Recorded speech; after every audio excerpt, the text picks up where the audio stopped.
In the Yoga Sutras, there's a word called hetu, and hetu in Sanskrit means root.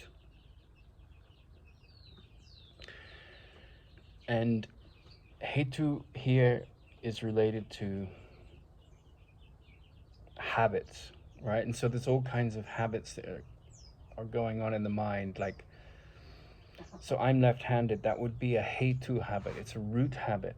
Whereas, like, you can pretty easily change your diet. You could, within 4 weeks, you can completely transform your diet. But changing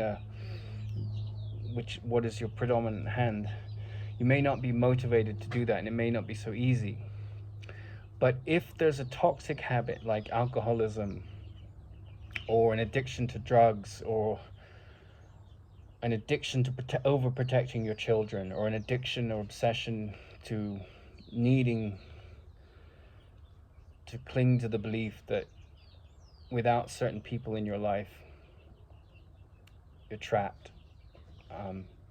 You can't go forward. This lack of self-reliance, this fear and insecurity, those kind of habits tend to be more difficult to change. And so if you grow up in a family where they're alcoholics, or you grow up in a family where someone is a narcissist, or you grow up in a family where you could put any description of psychological illness, whether it's narcissism, manic bipolar, ADHD, even some people would put autism in there, although that's questionable. But you put in all of these buzzwords, and then you make yourself a victim of that story, right? That's not a joke. Like, that's very common in the populace, that people are victims of certain stories.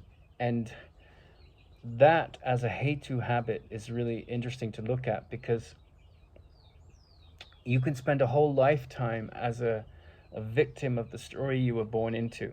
And I don't mean that as like a conscious identity. I don't mean that people are walking around identifying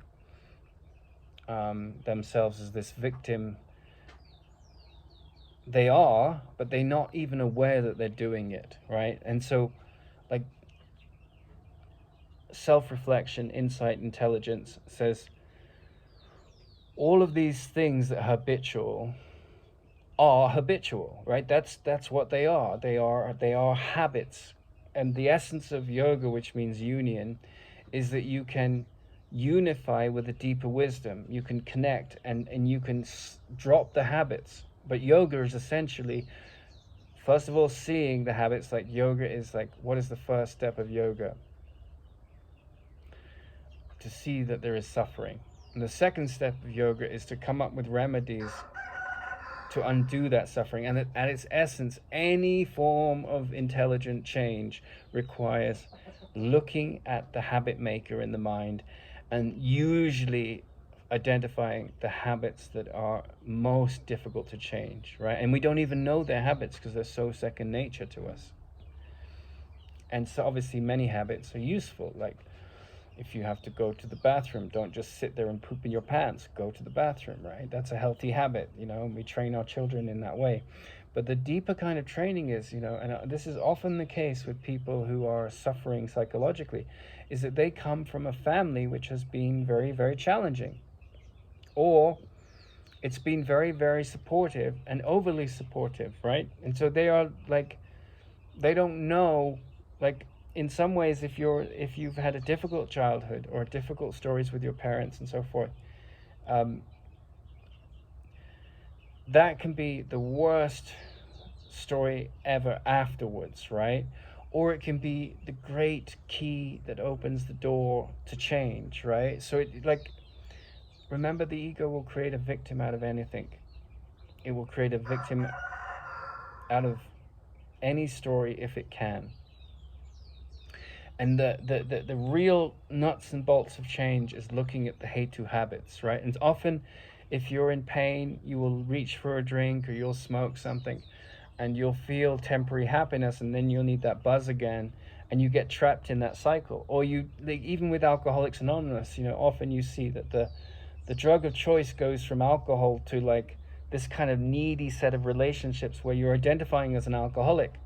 And I think if you're really healed, you're not seeing yourself as an alcoholic. You're seeing that that was a response to a very difficult situation, and you escape from the world with this substance, like a baby with a bottle of milk. You know, you're just like, you're not getting what you need from the universe, and so you find an art, like you're not getting the teat, so you're given an artificial version of the teat. And it's interesting because, you know, the sweetest drink on earth, aside from alcohol, the sweetest drink is breast milk, because, you know, it's got all that. And so you go back to that teat with alcohol. You're like, you want that motherly unconditional love, and you recreate it in a million different stories, whether it's smoking marijuana, addiction to romantic relationships, the highs and lows of that.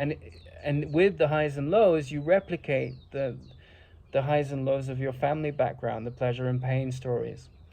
So if you're really serious about change, you have to look at the root problems. If you grew up in a family with alcoholics, if you grew up in a family where your parents were, you know, chronically depressed, or one of them was, then you have to see that that has been the overshadowing programmatic influence, right? I had my first girlfriend, her mother, I remember going to her house, and her mother was practically a chain smoker, right? And she had been in a relationship with a man, had five girls with her, and then with this man, and then divorced. Like, he'd left her for a younger woman, and she was a very neurotic woman, and so she taught that to her daughter, and her daughter became a smokeaholic. And, you know, it's just so ingrained in her that dropping that kind of root habit is very hard. Like, it defines who she is. But, you know, when you see these habits as symptoms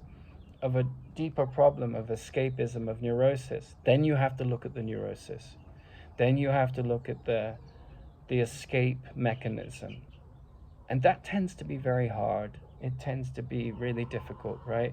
And so while people give up drinking, they may then, more likely than not, become a dry drunk, which means all the foul moods that you get with drinking, you just take the mask of the drinking story off, and the foul moods are still there, the ups and downs, the upset, the anger.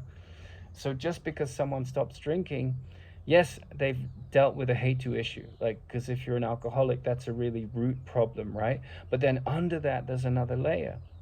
And so, you know, the path towards the enlightened mind, which is so essential to the flowering of peace and tranquility, it takes on many masks. I met a monk in this Buddhist monastery I went to, and he'd been a monk there for like 18 years, and his family was these people. And then, you know, at the age of 42, I think he went in at like 28 or 30, something like that, he just decided to leave.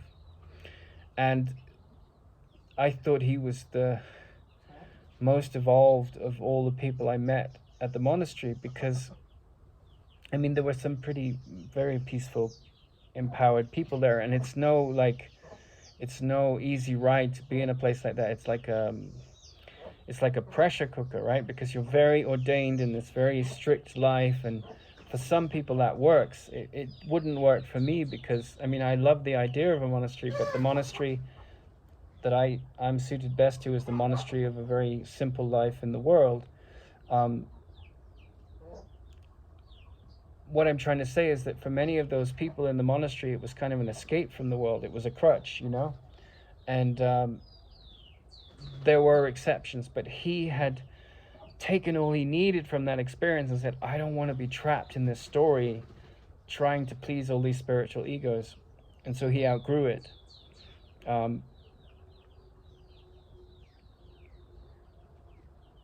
You know, you could say that, like, his deep need for peace brought him to the monastery, and that was brought around many changes. And then he went out into the world and said, like, if I can't live in the world as if I'm in the monastery, then the monastery hasn't served its purpose. So he was handling all these root habits in a very mature way. I'm not saying that you could not stay in the monastery the whole life and have done the same thing. Form is not important. Function, like the function of your changes, is. But if you look at very dysfunctional families or dysfunctional stories, or very narcissistic, insecure CEOs, or very power-hungry people, you're going to look at a bag of habits, and at the root of their biggest problems in terms of not being happy, in terms of not being faithful and trusting and fearless, they are going to be rooted in certain belief systems or certain habitual behaviors that they're not even conscious of, right? And it's not your place to go in and say, well, you know, like, I mean, maybe if they ask you, you can discuss it and explore it together. But unless the openness is there, it's not your place to fix it. Unless the openness is there, it's not your place to fix it. The critical thing is to realize that yoga, change, psychological empowerment is about your change in perception. It's not about fixing anyone else. But when we talk about these things in sort of a common, in common with us all, then it's the hetu habit. It's the root habits. Everyone has different root habits, right? A dry drunk hasn't handled his upset, and when he's a drunk, he's masked his upset with a crutch that anesthetizes him from the pain. But the existential pain is where the work is. That's the root issue.